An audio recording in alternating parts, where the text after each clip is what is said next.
c'était l'un des combats de boxe les plus attendus de l'année.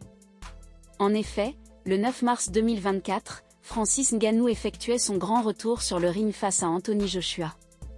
Francis Ngannou a admis qu'il savait qu'il allait perdre contre Anthony Joshua quelques heures avant de monter sur le ring pour leur très attendue confrontation des poids lourds en Arabie Saoudite vendredi soir. L'ancien champion des poids lourds de l'UFC s'est présenté dans la compétition comme un outsider important, bien que Ngannou ait été largement reconnu comme ayant une chance de renverser le Britannique s'il pouvait réussir un coup similaire à celui avec lequel il avait frappé Tyson Fury en octobre dernier lors de ses débuts en boxe professionnelle. Il s'est avéré que le puissant Camerounais n'a jamais dérangé Joshua et a à peine réussi à donner un coup de poing significatif à son adversaire plus expérimenté. Ngannou a révélé dans une interview réalisée après le combat qu'il ne s'était jamais senti en confiance le jour du combat. S'adressant à Second Out, l'homme de 37 ans a déclaré : « Certains jours, vous vous réveillez et ce n'est pas votre journée. Je ne peux pas dire pourquoi. Ce n'était tout simplement pas ma journée et cela n'enlève rien au crédit de Joshua. Il a fait du bon travail. Il est venu ici et a gagné.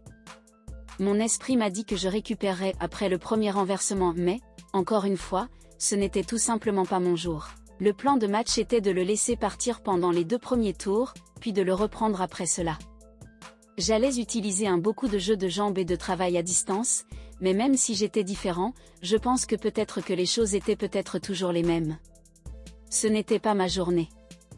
Je me suis réveillé ce matin et j'avais l'impression que ce n'était pas ma journée. » Le président de l'UFC, Dana White, a partagé sa réaction à la brutale défaite de Francis Ngannou au 2e round face à Anthony Joshua et a également attaqué le champion linéaire des poids lourds Tyson Fury.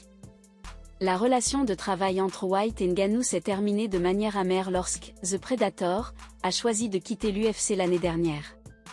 Le Camerounais aurait refusé un nouveau contrat avec l'UFC et une confrontation lucrative avec John Jones pour poursuivre son rêve d'enfance de devenir boxeur professionnel. S'exprimant lors de la conférence de presse d'après-combat de l'UFC 299, White a admis qu'il n'avait pas regardé le combat en direct, mais qu'il avait rattrapé les faits saillants par la suite. Le chef de l'UFC a ensuite expliqué qu'il estimait que Ngannou avait reçu trop de crédit pour sa performance contre Fury, suggérant que le Camerounais de 37 ans aurait eu une nuit beaucoup plus difficile si le champion WBC des poids lourds avait pris le combat au sérieux.